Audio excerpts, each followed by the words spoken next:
Hi everyone, আজ আমি তোমাদের সলিড স্টেট পড়াবো। তোমরা জানো যে উচ্চ মাধ্যমিকের এটা হলো প্রথম ইউনিট। তো চলো আজ সলিড স্টেট শুরু করা যাক। তো প্রথমেই আমরা জেনে নেব যে উচ্চ মাধ্যমিকে এখান থেকে কত নম্বরের প্রশ্ন আসতে পারে। দেখো, এখন যে সিলেবাস সেই অনুসারে উচ্চ মাধ্যমিকে এখানে একটা এমসিকিউ পড়ে এবং তার সঙ্গে একটা শর্ট অ্যান্সার টাইপ কোশ্চেন পড়ে 3 নম্বরে। তাহলে এমসিকিউতে 1 নম্বর আর 3 নম্বর হচ্ছে শর্ট অ্যান্সার টাইপ কোশ্চেন, তো টোটাল হলো 4 নম্বর। তাহলে 4 নম্বরের অ্যান্সার তোমাদেরকে এই চ্যাপ্টার থেকে করতে হবে। তা চলো শুরু করি। নির্দিষ্ট চাপ এবং উষ্ণতায় যে কোনো পদার্থ, মানে যে কোনো পদার্থকে যদি আমরা ভাগ করি তাহলে কি হবে? পদার্থের মূলত 3টে অবস্থা আমরা লক্ষ্য করি। একটা হলো কঠিন, একটা তরল এবং একটা হলো গ্যাস। তো ক্লাস 11-এ তোমরা গ্যাসিয়াস স্টেট এবং লিকুইড স্টেট পড়ে ফেলেছো, অর্থাৎ পদার্থের তরল অবস্থা এবং গ্যাসীয় অবস্থা পড়ে ফেলেছো। এখন ক্লাস 12-এ কঠিন অবস্থাটা পড়বে। সেই কঠিন অবস্থাটা আমরা আজকে পড়াবো। তাহলে আজকে আমাদের বিষয়বস্তু হচ্ছে পদার্থের কঠিন অবস্থা। তো প্রথমে আমরা দেখে নেব যে পদার্থের এই যে কঠিন, তরল, গ্যাসীয় এই অবস্থাগুলো কিভাবে স্থির হয়, মানে কিভাবে আমরা জানতে পারবো যে কোন পদার্থটা কঠিন হবে, কোন পদার্থ তরল হবে, কোন পদার্থ গ্যাসীয় হবে, আমরা কি করে বুঝতে পারবো? তা মূলত এর জন্য যারা দায়ী সেগুলি হলো উপাদান কণাগুলোর তাপীয় শক্তি এবং আন্তরাণবিক আকর্ষণ বল। এখন চলে আসছি যে উপাদান কণা কোনগুলো, যেগুলো দ্বারা ওই পদার্থগুলো গঠিত, তাকেই বলা হয় উপাদান কণা। তাহলে উপাদান কণা বলতে কাদেরকে বোঝাবো? উপাদান কণা বলতে আমরা সাধারণত অণু, পরমাণু এবং আয়ন এগুলোকে বোঝাই। তার কারণ আমরা জানি যে কোনো পদার্থই অণু, পরমাণু, আয়ন এগুলো দিয়েই তৈরি। সুতরাং সেই উপাদান কণাগুলি অর্থাৎ অণু, পরমাণু, আয়নগুলি তাপীয় শক্তি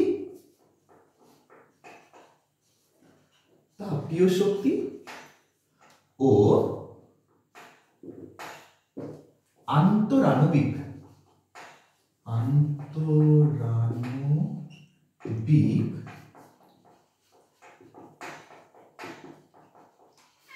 আকর্ষণ বল।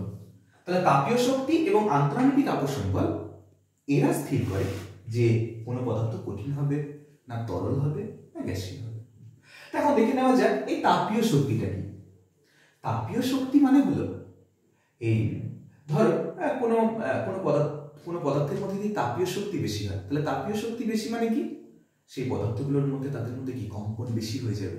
তাহলে তারা কি তাপীয় শক্তির জন্য যদি তারা পরস্পরের ভাইব্রেশনাল এনার্জি যদি বেশি হয়, রোটেশনাল এনার্জি যদি বেড়ে যায়, তাহলে কি হবে? তারা পরস্পর থেকে দূরে সরতে চায়। তাহলে তাপীয় শক্তি কি করে?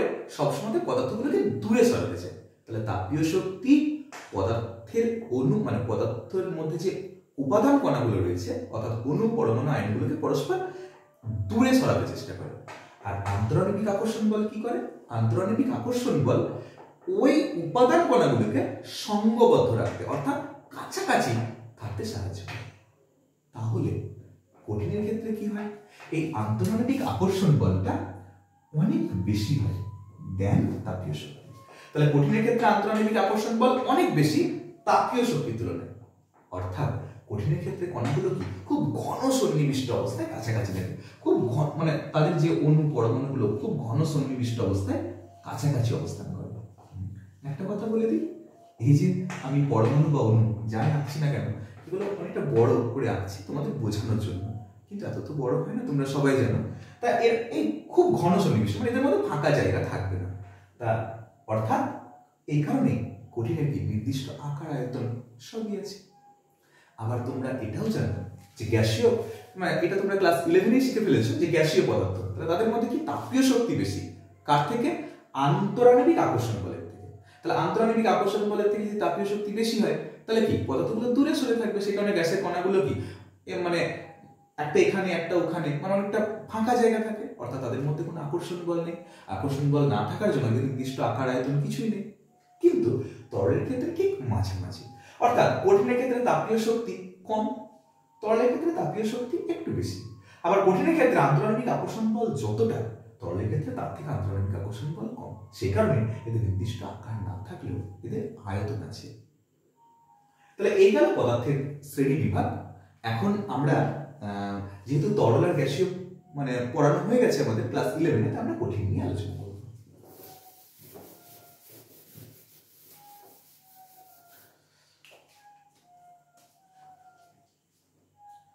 প্রথমে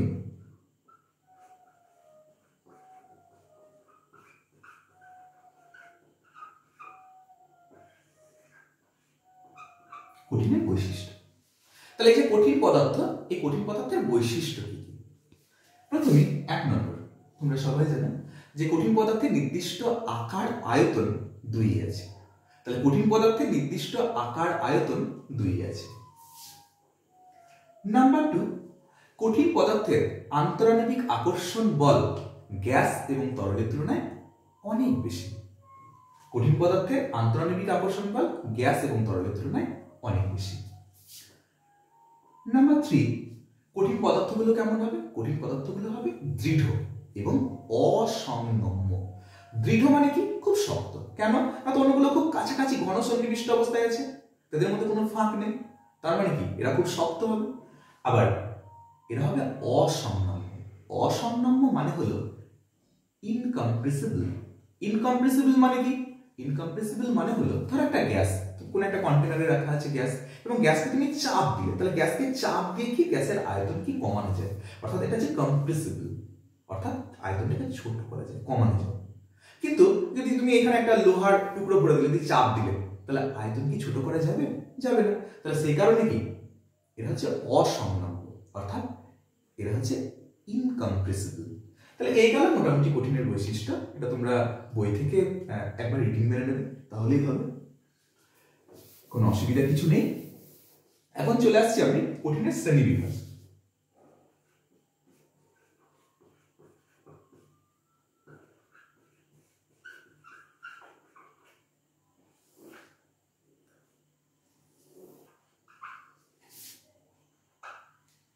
এখন চলে আসছি আমি কঠিনের শ্রেণী বিভাগ।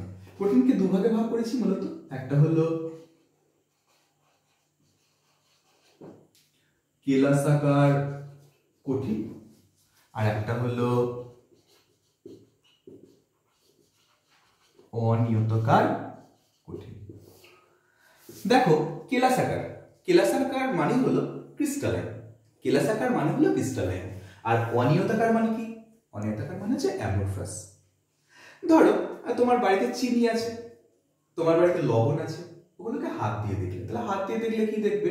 যে ওগুলো হাত দিয়ে নেড়ে তুমি বুঝতে পারো যে ওটার একটা ছোট ছোট ক্রিস্টাল, অর্থাৎ ওগুলোর একটা নির্দিষ্ট জ্যামিতিক আকার আছে। চিনি হোক মানে লবণ হোক, তাদের একটা নির্দিষ্ট জ্যামিতিক আকার আছে। তার মানে কি এগুলো হলো কেলাসাকার। এখন তোমাকে বাড়িতে হয়তো একটা পন্ডস যে পাউডার সেটা দেওয়া হলো, তাহলে পাউডারটা যদি নেড়ে মানে তুমি যদি নেড়ে দেখো, তাহলে কি দেখতে পাবে? যে পাউডারটা যখন নেড়ে দেখছো তখন দেখবে ওর মধ্যে সেরকম কোনো কেলাস তুমি পাচ্ছ না, সেরকম কোনো জ্যামিতিক আকার তুমি পাচ্ছ না। তার মানে কি ওটাকে বলা হবে অ্যামরফাস বা অনিয়তাকার। আর এগুলো মানে ধরো NaCl, KCl, তোমার চিনি, এগুলোকে বলবো কি ক্রিস্টালাইন। তাহলে প্রথমেই চলে আসি যে কেলাসাকার কঠিন পদার্থ কাকে বলে। তাহলে প্রথমেই চলে আসছি আমরা কেলাসাকার কঠিন পদার্থ কাকে বলে। তা কেলাসাকার কঠিন পদার্থ প্রথমেই বলবো যে সকল কঠিনের আকার এবং গলনাঙ্ক নির্দিষ্ট। কি বললাম? যে সকল কঠিনের আকার এবং গলনাঙ্ক নির্দিষ্ট থাকে তাকে বলা হয় কেলাসাকার কঠিন পদার্থ। শুধু তাই নয়, যে সকল মানে যে সকল কঠিনের আকার এবং গলনাঙ্ক নির্দিষ্ট এবং তাদের যে উপাদান কণা, অর্থাৎ তাদের কণাগুলি মানে অণু, পরমাণু, আয়ন, এগুলো কি খুব ভালোভাবে বিন্যস্ত থাকবে, মানে এগুলো সুবিন্যস্ত এবং এদের এই বিন্যাস বহুদূর পর্যন্ত বিস্তৃত। তাহলে আরেকবার বলে দিই যে কেলাসাকার কঠিন পদার্থ কাকে বলে। তাহলে যে সকল পদার্থের আকার এবং গলনাঙ্ক নির্দিষ্ট এবং যাদের কণাগুলি সুবিন্যস্ত এবং এই বিন্যাসের শৃঙ্খল বহুদূর পর্যন্ত বিস্তৃত, তাকে বলা হয় কেলাসাকার কঠিন পদার্থ। তাহলে এখন এই কেলাসাকার কঠিন পদার্থের আমি বৈশিষ্ট্য চলে আসছি। তাহলে দেখো কেলাসাকার কঠিন পদার্থে যদি আমরা বৈশিষ্ট্য দেখি, তাহলে ওই বৈশিষ্ট্য সংজ্ঞার মধ্যে খুঁজে পাবো। তাহলে এর বৈশিষ্ট্য বলতে প্রথমেই কেলাসাকার কঠিন পদার্থের বৈশিষ্ট্য চলে আসছি। তাহলে প্রথমেই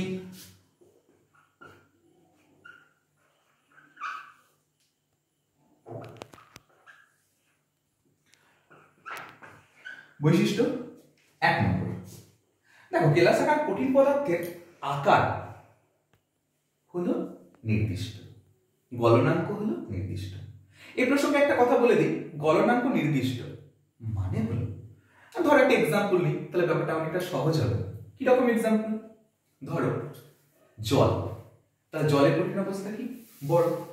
তাহলে বরফ কি? তাদের একটা নির্দিষ্ট কেলাস আছে। তাহলে বরফের যেহেতু নির্দিষ্ট জ্যামিতিক আকার আছে, তাহলে বরফ তাকে আমরা কেলাস আকার কঠিন পদার্থ বলতে পারি। এখন বরফ ধরো -10-এ রয়েছে, তাকে আমি আস্তে আস্তে টেম্পারেচার বাড়াবো। যেই আমি 0 ডিগ্রি সিতে আনবো, তখন কি বরফ গলতে শুরু করবে। মজার ব্যাপার হলো এটাই যে 0 ডিগ্রিতে থাকাকালীন কি হবে, বরফটা সম্পূর্ণরূপে গলবে এবং ওই উষ্ণতা দিয়ে দাঁড়িয়ে থাকবে, এখানে উষ্ণতার কোনো পরিবর্তন হবে না।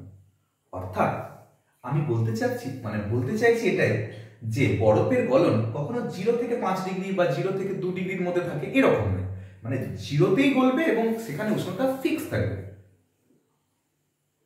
তাদের ক্ষেত্রে আমরা বলবো গলনাঙ্ক নির্দিষ্ট। অর্থাৎ কেলাসাকার কঠিন পদার্থ যত রয়েছে, মানে কেলাসাকার কঠিন যত রয়েছে, তাদের গলনাঙ্ক কি হবে? নির্দিষ্ট হবে। অর্থাৎ গলনাঙ্কের নির্দিষ্ট কোনো পাল্লা থাকবে না, গলনাঙ্ক যেখানে শুরু হবে সেখানেই শেষ হবে।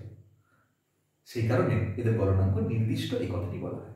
নাম্বার 2, এরা দৃঢ় হবে এবং অসংলগ্ন হবে। নাম্বার 3, এদের কণাগুলি সুবিন্যস্ত হবে এবং এই বিন্যাসের শৃঙ্খল বহুদূর পর্যন্ত বিস্তৃত হবে। এখন যেহেতু তোমার উষ্ণতার কোনো পরিবর্তন হচ্ছে না গলনাঙ্কে, সুতরাং এটাও বলা যায় যে কেলাসাকার কঠিন পদার্থের লিনতাপ নির্দিষ্ট। কেলাসাকার কঠিন পদার্থের লিনতাপ নির্দিষ্ট। এখন এই কেলাসাকার কঠিন পদার্থের আর একটি উল্লেখযোগ্য বৈশিষ্ট্য রয়েছে, সেটা হলো কেলাসাকার কঠিন পদার্থ হচ্ছে অসম সারক। এই অসম সারক ব্যাপারটা কি? অসম সারক মানে হচ্ছে অ্যানাইসোট্রপিক। অ্যানাইসোট্রপিক মানে হলো কি? অ্যানাইসোট্রপিক মানে হলো যে এই সকল পদার্থের যে বিভিন্ন ভৌত ধর্ম রয়েছে, যেমন হচ্ছে বৈদ্যুতিক রোধ, তাপীয় পরিবাহিতা, তাপীয় প্রসারণ, প্রতিসারাঙ্ক, এগুলো কি পরিমাপনের অভিমুখের উপরে নির্ভর করবে। তখন এগুলোকে বলবো আমরা অসম সারক অর্থাৎ অ্যানাইসোট্রপিক। যদি আমরা একটা এক্সাম্পল নিই, তাহলে এটাকেও আমরা একটু আরেকটু ভালোভাবে বুঝে দিতে পারি।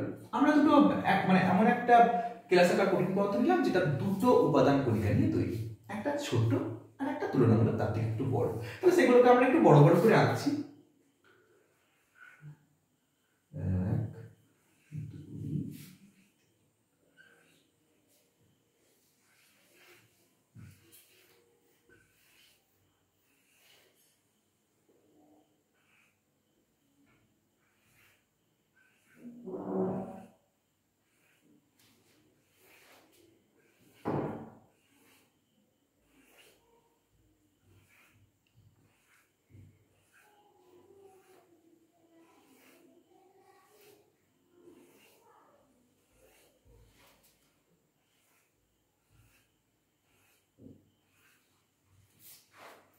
দেখো, আমরা এখানে একটা কেলাসাকার কঠিন পদার্থ এঁকেছি, তাদের একটা ক্লাসের গঠন দেখিয়েছি।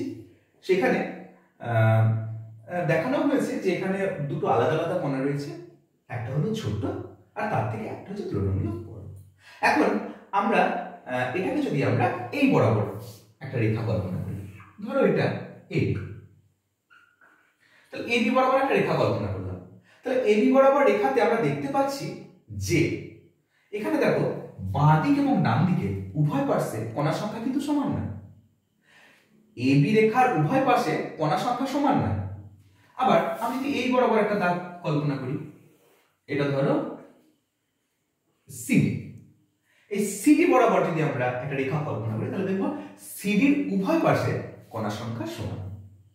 অর্থাৎ আমরা পরিমাপটা কিভাবে করছি, কোন দিকে করছি, তার উপর নির্ভর করছে।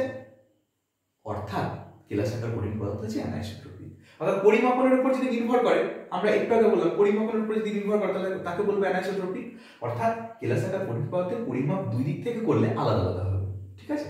তাই এই কারণে এগুলোকে বলা হয় অ্যানাইসোট্রপিক। এরপরে চলে আসছি আমরা অনিয়তাকার। অনিয়তাকার তোমার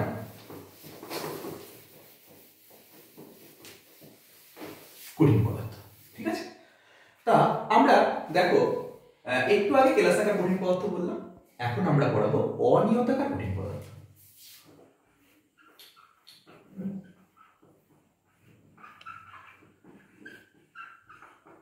অনিয়তাকার কঠিন পদার্থ বা অ্যামরফাস। অনিয়তাকার মানে আমরা জানি অ্যামরফাস সলিড। তাহলে অনিয়তাকার কঠিন পদার্থ মানে হচ্ছে অ্যামরফাস সলিড। একটু আগে বললাম পাউডারের এক্সাম্পল দিলাম, সেরকম। তাহলে এই অনিয়তাকার কঠিন পদার্থ কোনগুলো হবে? যেমন ধরো কাঁচ, রবার, মোম, এগুলো হবে অনিয়তাকার কঠিন পদার্থের নির্দিষ্ট কোনো জ্যামিতিক আকার নেই। আচ্ছা, অনিয়তাকার কঠিন পদার্থের সংজ্ঞা কি হবে? যেহেতু কেলাসাকার কঠিন পদার্থ তোমার পড়া হয়ে গেছে, তার মানে ওইটা পড়লে এটা সব হয়ে যাবে। একবার মনে করিয়ে দিই, তাহলে যে সকল কঠিন পদার্থের আকার এবং গলনাঙ্ক নির্দিষ্ট নয় এবং তাদের উপাদান কণাগুলির বিন্যাস বহুদূর পর্যন্ত বিস্তৃত নয়, মানে উপাদান কণাগুলি সুসজ্জিত নয় বা এদের যদি বিন্যাস মানে একটু দূর যায়ও তা সেটা বেশি দূর পর্যন্ত বিস্তৃত নয়। মানে মানে একবার পুনরায় রিপিট করি, যে সকল কঠিন পদার্থের আকার এবং গলনাঙ্ক নির্দিষ্ট নয় এবং উপাদান কণাগুলি সুবিন্যস্ত নয় এবং এদের বিন্যাস বহুদূর পর্যন্ত বিস্তৃত নয়, তাদেরকে বলবো অনিয়তাকার কঠিন পদার্থ বা অ্যামরফাস সলিড। অনিয়তাকার কঠিন পদার্থ বা অ্যামরফাস সলিড। এদের ধর্মগুলো কি কি হবে একবার দেখে নিই, এদের বৈশিষ্ট্য কি কি হবে একবার দেখে নিই। প্রথম, এদের বৈশিষ্ট্য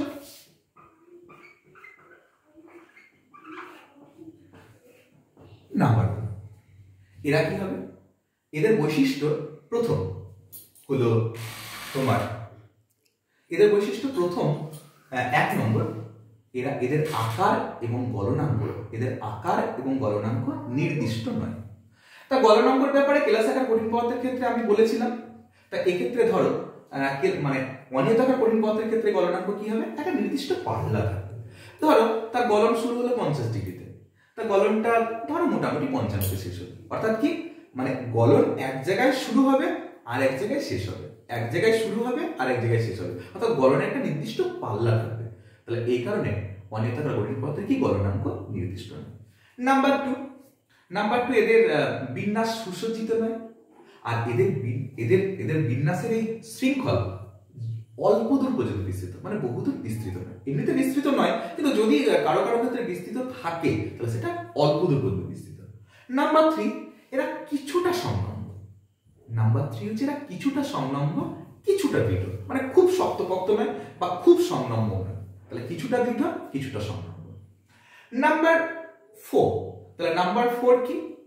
এরা হচ্ছে সমসারক, অর্থাৎ এদের যে বিভিন্ন ভৌত ধর্মগুলো রয়েছে, যেমন তোমার তাপীয় মানে প্রসারণ, বৈদ্যুতিক রোধ, তারপর তোমার প্রতিসারাঙ্ক, এইগুলো কি হবে? পরিমাপনের অভিমুখের উপরে নির্ভর করবে, পরিমাপের অভিমুখের উপরে নির্ভর করবে। তার মানে এগুলো হচ্ছে সমসারক, মানে আইসোট্রপিক। এইবার আরেকটা এদের এক্সাম্পল, মানে আরেকটা এদের বৈশিষ্ট্য আছে খুব ভালো, এটা মনে রাখবে। এদেরকে বলা হয় সুপার কুলড ভিসকাস লিকুইড, অর্থাৎ অতি শীতলীকৃত সান্দ্র তরল। অতি শীতলীকৃত সান্দ্র তরল কি? এই প্রসঙ্গে বলতে গেলে একটা এক্সাম্পল নিলে সব থেকে ভালো হবে। ধরো জমিদার আমলের কোনো বাড়ি, মিনিমাম 50 বছর বা 100 বছরের পুরনো, 50 বছর বা 100 বছরের পুরনো যদি কোনো বাড়ি হয়, তাহলে সেগুলোতে যদি কাঁচের সার্সিগুলো দেখো, তাহলে দেখতে পাবে কাঁচের সার্সিগুলোর উপরের দিকটা তুলনামূলক একটু পরিষ্কার, মানে তুমি উপরের দিকে তাকালে দেখো সবকিছু দেখতে পাচ্ছ পরিষ্কার এবং ঘনত্ব কম, কিন্তু নিচের দিকটা দেখবে ডেনসিটি বেশি, অর্থাৎ তাদের সেটা বেশি পুরু, এবং সেখানে তুমি তাকালে দেখছো অতটা দেখতে পাচ্ছ, মানে কাঁচের উপরের দিকটা একরকম, নিচের দিকটা অনেকটা পুরু। এটা কি বলা হয়? অতি শীতলীকৃত সান্দ্র তরল। কেন? তার কারণ মাধ্যাকর্ষণ শক্তির ফলে কাঁচের মধ্যে যে অণুগুলো রয়েছে সেগুলো আস্তে আস্তে প্রভাবনতার টানে, মানে বছরের পর বছর সেগুলো আস্তে আস্তে নিচের দিকে ফ্লো করে, এবং নিচের দিকে কনসেন্ট্রেশন বাড়তে থাকে। তাই উপরের দিকটা আস্তে আস্তে হালকা হয়ে যায়, আর নিচের দিকে কনসেন্ট্রেশন মানে ডেনসিটি বাড়তে থাকে, সেখানে নিচের দিকটা পুরু হয়ে যায় আর উপরের দিকটা হালকা হয়ে যায়। তাহলে অনিয়তাকার কঠিন পদার্থের ক্ষেত্রে তরল বা গ্যাস মানে গ্যাসের মতো একটা প্রবাহমানতার ধর্ম রয়েছে, কিন্তু কেলাসাকার কঠিন পদার্থের ক্ষেত্রে নেই। তাহলে এই গেল অনিয়তাকার কঠিন পদার্থ এবং কেলাসাকার কঠিন পদার্থ।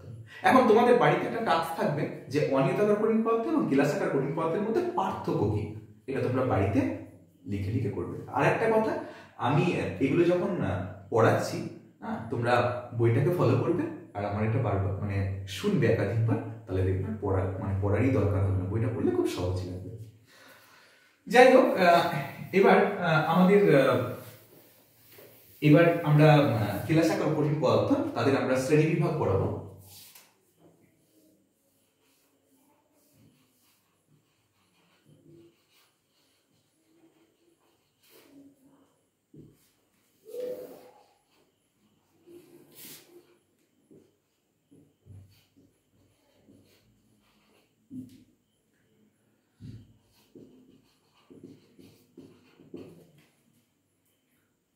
আণবিক, আয়নীয়, সমযোজী, আর হলো আরেকটা কি ভাগ আছে যেন, ধাতু। এখন বলে নি কেলাসাকার কঠিন পদার্থকে 4 ভাগে ভাগ করা হয়েছে।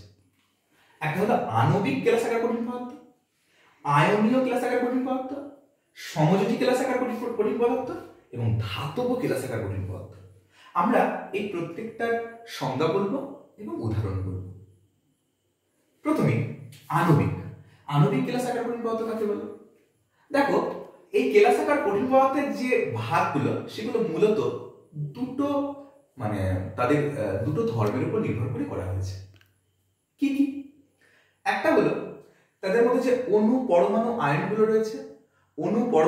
রয়েছে তাদের সেগুলো কি রকম এবং তাদের মধ্যে আকর্ষণ বলটা কেমন, তাদের উপর নির্ভর করে এই কেলাসাকার কঠিন পদার্থের শ্রেণীবিভাগ করা হয়েছে। তাহলে এই আণবিক, এটা দেখেই বুঝতে পারছো যে সকল কেলাসাকার কঠিন পদার্থের কণাগুলি অণু বা পরমাণু দ্বারা গঠিত, সেগুলোকে বলা হবে আণবিক কেলাসাকার কঠিন পদার্থ। এখন এই আণবিক কেলাসাকার কঠিন পদার্থে কি ধরনের আকর্ষণ বল কাজ করে? এদের মধ্যে মূলত লন্ডন ফোর্স, ভ্যান ডের ওয়ালস আকর্ষণ বল এবং হাইড্রোজেন বন্ডেড মানে হাইড্রোজেন বন্ধনযুক্ত এখানে আকর্ষণ বল কাজ করে। এই আণবিক কেলাসাকার কঠিন পদার্থকে আবার 3 ভাগে ভাগ করা হয়েছে। একটা হলো অধ্রুবীয়, একটা হলো ধ্রুবীয়, আর একটা হলো এইচ বন্ধনযুক্ত। এই আণবিককে 3 ভাগে ভাগ করা হয়েছে, একটা হচ্ছে অধ্রুবীয়, একটা ধ্রুবীয়, একটা এইচ বন্ধনযুক্ত। এদের কোনো ভাগ নেই। তাহলে একবার প্রথমেই চলে আসি অধ্রুবীয়। তাহলে অধ্রুবীয় তুমি মানে এমনিতেই বুঝতে পারছো যে অধ্রুবীয় ব্যাপারটা কি। দেখে নেওয়া যায় যে অধ্রুবীয় কারা হবে, যেমন হচ্ছে কঠিন হিলিয়াম, কঠিন নিয়ন, তারপর কঠিন H2, কঠিন O2, কঠিন CH4, সবগুলো কঠিন কিন্তু। তাহলে এদের দেখো, এদের মধ্যে কোনো ডাইপোল মোমেন্ট নেই, এদের মধ্যে কোনো প্লাস মাইনাস এরকম কোনো পোল এদের মধ্যে নেই, অর্থাৎ এদের যেহেতু মানে ধ্রুবীয়তা নেই, তাহলে এগুলো কি অধ্রুবীয়। তাহলে যে সকল আণবিক কেলাসাকার কঠিন পদার্থ পরমাণু এবং অণু দ্বারা গঠিত, যাদের মানে বন্ধন ধ্রুবীয়তা নেই অর্থাৎ ডাইপোল মোমেন্ট নেই, সেগুলোকে বলা হবে অধ্রুবীয় আণবিক কেলাসাকার কঠিন পদার্থ। এগুলোর মধ্যে কি ধরনের আকর্ষণ বল কাজ করে? মূলত ভ্যান ডের ওয়ালস বা লন্ডন ফোর্স। ধ্রুবীয় কোনগুলো? ধ্রুবীয় ধরো তোমার কঠিন SO2, কঠিন অ্যামোনিয়া, এর আগে কঠিন আছে, কঠিন SO2 এবং কঠিন অ্যামোনিয়া। তাহলে এই কঠিন SO2, কঠিন অ্যামোনিয়া এগুলো কি?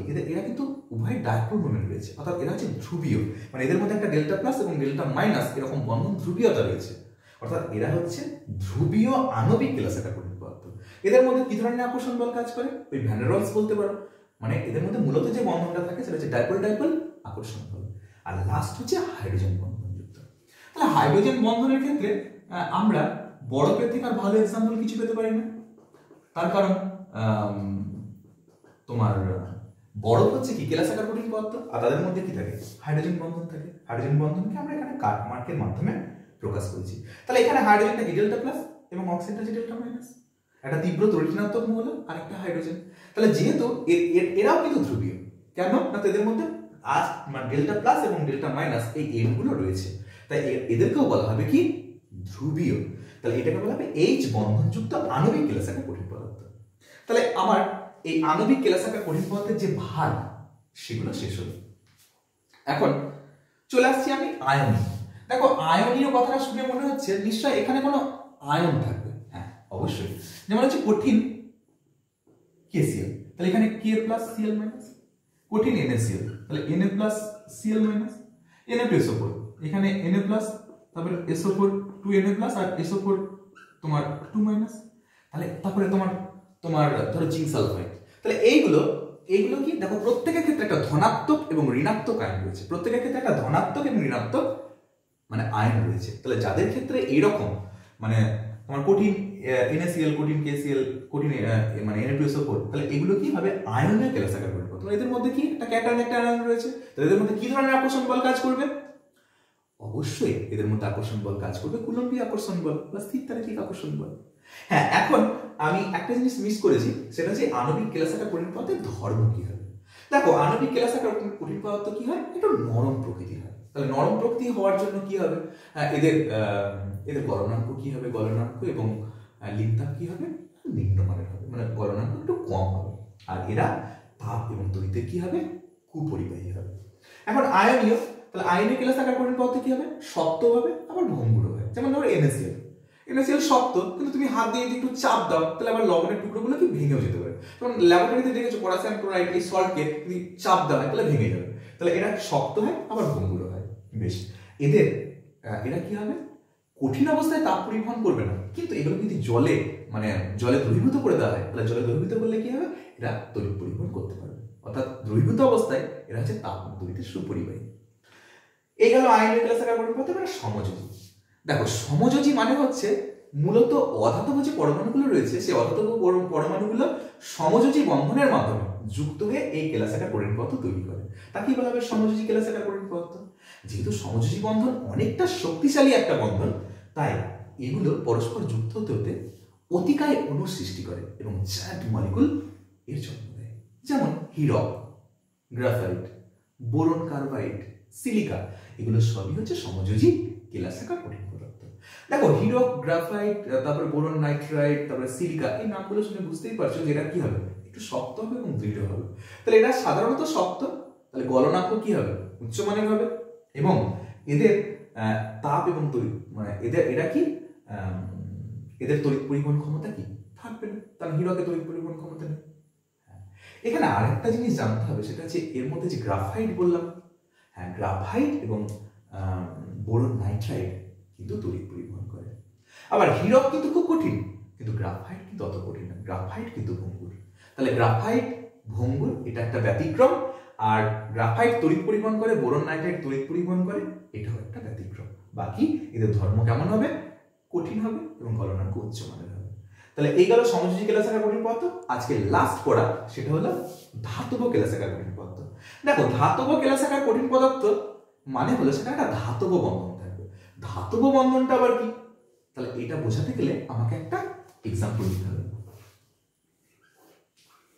ধরো এটা একটা ধাতুর কেলাস, তাহলে যে কোনো ধাতু বা সংকর ধাতু, আমি এখানে আয়রনের একটা কেলাস নিয়ে নিলাম, তাহলে আয়রনের এই পরমাণুগুলো এখানে কি আছে রয়েছে, একটু তাড়াতাড়ি লিখছি, এগুলো সব আয়রনের এক একটা পরমাণু, ঠিক আছে।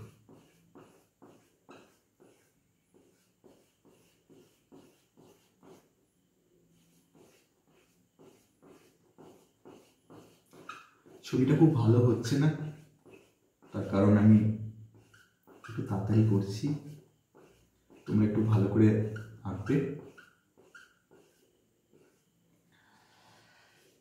এটা হলো আয়রনের একটা কেলাস। এখানে কি হয়, যে কোনো ধাতু তার যে ভ্যালেন্স ইলেকট্রন সেটাকে বর্জন করে। তাহলে ভ্যালেন্স ইলেকট্রনটা বর্জন করলো, ধরো Fe2+ আছে, তাহলে এগুলো সব কি Fe2+, তাহলে দুটো করে ইলেকট্রন কি হলো, দুটো করে ইলেকট্রন ছেড়ে দিল। তাহলে এখানে তো এফির অসংখ্য পরমাণু রয়েছে, তাহলে দুটো করে ইলেকট্রন যদি ছেড়ে দেয় তাহলে এখানে কি প্রচুর ইলেকট্রন হয়ে যাবে। তাহলে এটা একটা ইলেকট্রন সমুদ্র, এবং এই ইলেকট্রন সমুদ্রে মনে হচ্ছে যেন এই Fe2+ গুলো গ্রথিত আছে, মানে Fe2+ গুলো ইলেকট্রন সমুদ্রে পোঁতা রয়েছে, ওগুলো বেরিয়ে আসতে পারছে না, ইলেকট্রন সমুদ্রে পোঁতা রয়েছে। তাহলে দেখো এই যে ক্যাটায়ন, সেই ক্যাটায়ন এবং ইলেকট্রনের মধ্যে যে একটা দিকহীন আকর্ষণ বল, তাকেই বলা হয় ধাতব বন্ধন।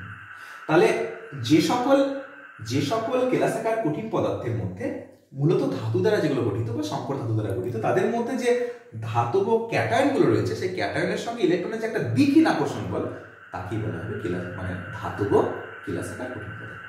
এখন এই দিকহীন আকর্ষণ বল কেন বললাম? দিকহীন আকর্ষণ বল এই কারণে বললাম, কারণ এই যে Fe2+ এর যে দুটো ইলেকট্রন, সেই ইলেকট্রনকে যে এরাই আকর্ষণ করবে এমন নয়, এই ইলেকট্রনগুলো যে কোনো জায়গাতে মুভ করতে পারে, মানে মুক্তভাবে এরা বিচরণ করতে পারে। ঠিক আছে, তাই এরা মুক্তভাবে বিচরণ করতে পারে বলে এদের দিকহীন আকর্ষণের কথা বললাম। তো যাই হোক, এখানে যে ধাতব কেলাসাকার কঠিন পদার্থ বলছি, তো তাদের মধ্যে এই যে মডেলটা আমি দেখালাম, এই মডেলটার একটা স্পেশাল নাম রয়েছে, সেটাকে বলা হবে electron sea model. Electron sea model. Electron sea model মানে কি? এখানে ইলেকট্রনটাকে মনে করা হচ্ছে মানে লাইক অ্যাজ এ সমুদ্র, তাহলে এই সমুদ্রের মধ্যে Fe2+ গুলো ওর মধ্যে পোঁতা রয়েছে, মানে গ্রথিত আছে, তাই এই কারণে এটাকে বলা হবে electron sea model. Electron sea মডেলের মাধ্যমে ধাতব কেলাসাকার কঠিন পদার্থকে আমরা ব্যাখ্যা করলাম। এদের ধর্ম কি হবে? এরা ধাতু মানে বুঝতেই পারছো, এরা মানে উজ্জ্বল হবে, তাপ এবং তড়িতের কি হবে পরিবাহিত ধর্ম থাকবে, আর এই সংকর ধাতুর যে ধর্মগুলো রয়েছে সেগুলোও থাকবে। তাহলে এই গেল আমাদের কেলাসাকার কঠিন পদার্থের চারটি ভাগ: আণবিক, আয়নীয়, সমযোজী এবং ধাতব কেলাসাকার কঠিন পদার্থ। আজকে এই পর্যন্তই। তোমাদের এই প্রসঙ্গে যদি কোনো অসুবিধা থাকে অবশ্যই কমেন্ট বক্সে লিখবে, আর তোমাদের এই ভিডিওটা যদি ভালো লাগে অবশ্যই কমেন্ট বক্সে আমাকে লিখে জানাবে। আশা করি তোমাদের এটা উপকারে আসবে। আবার দেখা হবে নেক্সট আমার ভিডিওতে।